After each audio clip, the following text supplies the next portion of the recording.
साहित्य टीवी के सभी दर्शकों का सादर नमस्कार। डॉक्टर आशा सिंह की पुस्तक उस औरत के बारे पर चर्चा संपन्न। अस्मिता महिला बहुभाषी साहित्यिक मंच द्वारा एक संगोष्ठी का आयोजन किया गया, जिसका मुख्य विषय हाल ही में पाठ्यक्रम में आए डॉक्टर आशा सिंह सिकरवार का काव्य संग्रह उस औरत के बारे में संगोष्ठी का आयोजन किया गया। कार्यक्रम का संचालन कहानीकार निशा चंद्रा जी के द्वारा किया गया। अस्मिता महिला बहुभाषी साहित्यिक मंच की अध्यक्षता डॉक्टर सुधा श्रीवास्तव की उपस्थिति में उस औरत के बारे में वरिष्ठ लेखिका नीलम कुलश्रेष्ठ जी ने समीक्षा लेख प्रस्तुत किया। उन्होंने कहा कि आशा सिंह की कविताओं में स्त्री की पीड़ा, घुटन, खेद, हताशा, अवसाद के लिए उन्होंने बहुत मारक शब्दों का कविता में ढाला है, जिन पर मैं आजीवन लिखती रही। इतना ही नहीं, बुनियादी शोषण के विरुद्ध आवाज एक विद्रोह और क्रांति के रूप धारण करती है। कवित्री प्रभा मजूमदार जी ने अपने समीक्षा लेख में विस्तृत चर्चा की। बताया, आशा सिंह की कविताओं में संवेदनाओं की तरलता और ज्वालामुखी का लावा है।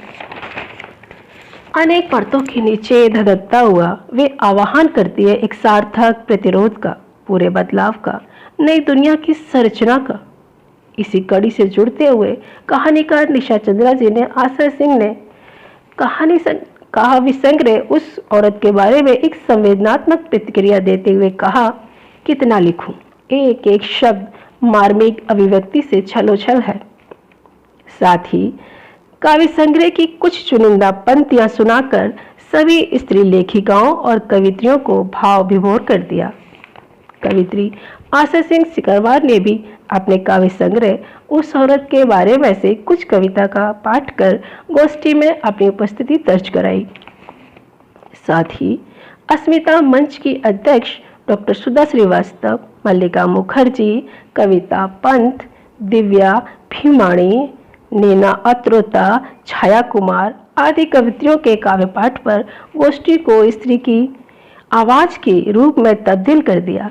गोष्ठी में कहानी संग्रह, लघु कथा का पाठ स्वाति जी की गोष्ठ में आकर्षण रही। मधु सोशी, डॉक्टर प्रणव भारती, नीलम कुलश्रेष्ठ, निशा चंद्रा, डॉक्टर नैना आदि लेखिकाओं ने कहानी, लघु कथा, संस्मरण पढ़े। इस गोष्ठी में साझा उपन्यास लाइफ ए ट्विस्ट और सुधा श्रीवास्तव का कहीं कुछ नहीं बदला कहानी संग्रह और प्रभा मजूमदार जी का सिर्फ स्थगित होते हैं युद्ध काव्य संग्रह की प्रतियां साझा की गई। अंत में डॉक्टर आशा सिंह सिकरवार का काव्य संग्रह उस औरत के बारे में काव्य संग्रह की सार्थक और सफल चर्चा कार्यक्रम की उपलब्धि के रूप में अहमदाबाद की युवा कवित्री आशा सिंह को शुभकामनाएं प्रेषित की गई। संपूर्ण आयोजन का कार्यभार और सफलता का श्रेय शिल्पी को दिया गया। एक संवेदनशील श्रोता के रूप में सबको सुनकर भावुक होती रही और अपनी प्रतिक्रिया भी निरंतर पहुंचाती रही। अहमदाबाद, गुजरात से डॉक्टर आशा सिंह सिकरवार के साथ दिल्ली से साहित्य टीवी के लिए लाल बिहारी लाल की प्रस्तुति। धन्यवाद।